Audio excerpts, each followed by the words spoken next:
Selamat berjumpa kembali dalam layanan audio Sahabat Seperjalanan. Hari ini adalah hari Minggu 10 Agustus 2025. Tema renungan saat teduh kita dengan judul Jangan Mempermainkan Allah. Firman Tuhan terambil dalam Galatia 6 ayat 7 sampai dengan ke-8. Jangan sesat, Allah tidak membiarkan dirinya dipermainkan, karena apa yang ditabur orang itu juga yang akan dituainya. Sebab barang siapa menabur dalam dagingnya, ia akan menuai kebinasaan dari dagingnya. Tetapi barang siapa menabur dalam roh, ia akan menuai hidup yang kekal dari roh itu. Mari kita berdoa.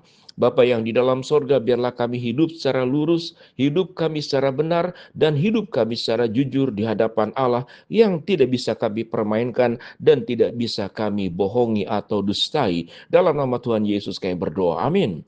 Shalom sahabat seperjalanan yang dikasihi Tuhan. Kata yang sangat menarik dari Galatia 6 ayat 7 sampai ke-8, khususnya ayat ke-7 dikatakan jangan mempermainkan Allah.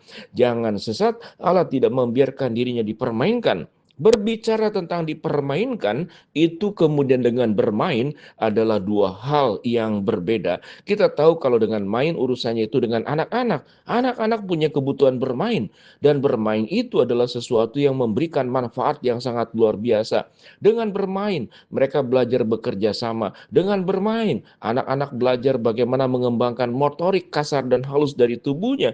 Dengan bermain, meningkatkan ketahanan mental. Dengan bermain, juga melatih bagaimana hidupnya itu bisa punya kedekatan di dalam relasi sosial. Dengan bermain juga meningkatkan kecerdasan dan kreativitas untuk menemukan, mengembangkan potensi yang ada di dalam diri secara individu anak maupun di dalam tim. Dan ada banyak manfaat lain daripada bermain.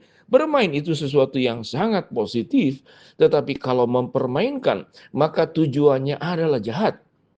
Mempermainkan itu berarti ada orang yang membuat orang lain hidupnya menderita, membuat orang lain hidupnya susah, membuat orang lain hidupnya sengsara, sementara orang tersebut menikmati kesenangan, menikmati kesukaan dari penderitaan dan kesengsaraan yang dialami orang lain. Itu adalah tindakan mempermainkan jika dilakukan dari manusia kepada manusia. Sehingga kata mempermainkan kita bertemu dengan sebuah kata yang ditujukan kepada Allah. Ayat 7 dikatakan jangan sesat. Allah tidak membiarkan dirinya dipermainkan. Karena apa yang ditabur orang itu juga yang akan dituainya. Sahabat seperjalanan, mungkin kita agak sedikit kaget dengan ayat ini. Kita mungkin akan berkata dan sangat takut untuk mengatakan bahwa kita mempermainkan Allah. Bagaimana kita bisa mempermainkan Allah? Ayat ke-8 menjelaskan tentang apa yang dimaksud dengan mempermainkan. Sebab barang siapa menabur dalam dagingnya, ia akan menuai kebinasaan dari dagingnya. Tetapi barang siapa menabur dalam roh, ia akan menuai hidup yang kekal dari roh itu. Jadi artinya mempermainkan adalah sebuah tindakan kedagingan. Dan mempermainkan kategorinya adalah tindakan dosa. Sebagai penjelasan di awal tadi, mempermainkan kita menikmati kesenangan, kesukacitaan, kegembiraan di atas penderitaan orang lain. Apa itu bentuk mempermainkan? Kalau kita boleh belajar tindakan merendahkan orang lain, menghina orang lain, membuli orang lain, itu mempermainkan. Kalau kita lihat dari sinetron, film-film, seringkali di dalam dunia sekolah itu ada yang suka anak-anak yang suka dibuli, kemudian dipermainkan. Lagi jalan kemudian kakinya ditendang sedikit membuat dia terjatuh, atau kemudian barang-barangnya diambil, barang-barangnya disembunyikan, atau kemudian rambut kepalanya itu ditaburi bagian-bagian tertentu untuk kemudian memang mempermalukan. Jadi tujuan mempermainkan juga ada unsur untuk mempermalukan. Sahabat seperjalanan, bagaimana kita disebut dengan mempermainkan Allah? Kalau kita lihat pada bagian-bagian ayat yang dijelaskan pada Galatia pasal ke-6, dan kalau kita kemudian lanjutkan kembali pada ayat yang berikut, janganlah kita jemu-jemu berbuat baik, karena apabila sudah datang waktunya, kita akan menuai jika kita tidak menjadi lemah. Karena itu, selama masih ada kesempatan bagi kita, marilah kita berbuat baik kepada semua orang, tetapi terutama kepada kawan-kawan seiman. Mempermainkan adalah tindakan buruk, dan kalau dikatakan bagaimana kita tidak mempermainkan Allah, lakukanlah perbuatan baik. Kalau kita boleh berkata berbuat baik kepada manusia, mungkin kita mudah menjelaskannya. Tetapi apa yang dimaksud dengan berbuat baik kepada Allah? Berbuat baik kepada Allah tentu Allah tidak membutuhkan sesuatu dari kita. Kalau manusia haus kita beri air minum. Kalau manusia lapar kita beri makanan. Kalau manusia kemudian membutuhkan pakaian, kita beri pakaian. Bagaimana kita berbuat baik kepada Allah? Allah sudah punya segalanya. Allah tidak haus, Allah tidak lapar, Allah tidak kedinginan, Allah tidak kepanasan, Allah tidak membutuhkan pakaian. Allah pun juga tidak perlu ditemani. Karena dia Allah pribadi yang tidak mengalami kesepian, yang tidak mengalami problem dalam hidupnya, yang tidak perlu mengalami kegalauan atau kepahitan dalam hidup. Bagaimana kita berbuat baik kepada Allah? Rupanya di dalam Alkitab jelas bagaimana kita berbuat baik kepada Allah adalah kita berjalan sesuai dengan kehendaknya, melakukan kehidupan yang benar, kudus, dan tak bercacat. Lalu kemudian hidup menghindari dosa. Itulah cara kita tidak mempermainkan Allah. Kalau Allah sudah memberikan kasih-Nya, cintanya yang terbaik kepada kita, maka kita jangan mengkhianati cinta dan kasih Allah. Kalau Allah sudah setia kepada kita, janganlah kita berubah setia. Kemudian kita meninggalkan Tuhan, lagi butuh kita mendekati Tuhan. Kalau Tuhan sudah dengan sungguh-sungguh menjaga dan melindungi kita, janganlah kita tidak sungguh-sungguh di dalam beribadah, datang kepadanya, tunduk kepadanya, taat kepadanya di setiap waktu, di setiap saat.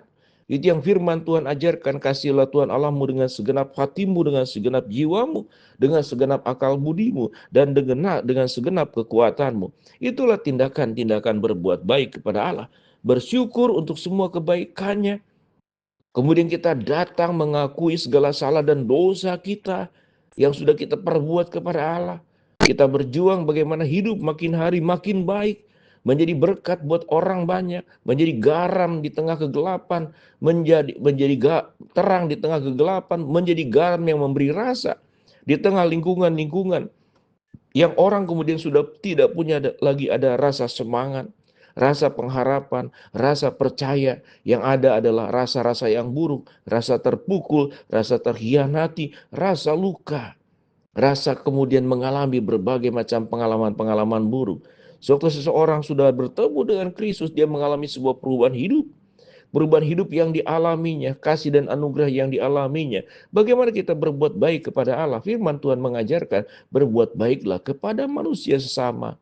Karena firman Tuhan berkata, tatkala engkau melihat ada orang lapar, engkau memberi makan, engkau sedang berbuat untukku. Tatkala ada orang haus, engkau memberi minum, engkau sedang berbuat untukku. Tatkala ada orang yang sebagai musafir dalam perjalanan, engkau memberi tumpangan, engkau sedang berbuat untukku. Artinya itulah tindakan berbuat baik kepada Allah dengan cara kita tidak mempermainkan manusia. Karena waktu mempermainkan manusia, apalagi mereka yang lemah, kita sedang mempermainkan Allah. Dan firman Tuhan mengajarkan, ingatlah apa yang ditabur itu yang akan dituai. Apa yang kita berikan, semua tindakan kita apapun bentuknya itu yang akan dituai. Biarlah kita menjadi pribadi, jangan mempermainkan Allah dalam setiap hidup kita dengan hidup benar, kudus, dan taat kepada setiap perintah dan kehendak Tuhan. Biarlah Tuhan akan menolong kita. Hidup kita bukan mempermainkan Allah dengan cara sering mempermainkan manusia. Ingatlah segala sesuatu pada akhirnya akan diminta pertanggungjawaban di hadapan Allah. Dan kita tidak bisa lari. Biarlah sebelum kita bertemu dengan Tuhan satu hari kelak nanti di pengadilan akhir zaman, kita berbuat dengan sebaiknya di hadapan Tuhan. Kita berdoa. Bapa dalam surga, terima kasih buat kebenaran firman Allah yang kami pelajari. Hamba-Mu berdoa buat sahabat seperjalanan yang sakit, Tuhan jamah sembuhkan. Sahabat seperjalanan yang sedang menghadapi masalah, Tuhan bukakan jalan. Yang sedang berdoa mengharapkan sesuatu, Tuhan kabulkan sesuai dengan waktu dan rencana Tuhan. Dalam nama Tuhan Yesus kami berdoa. Amin.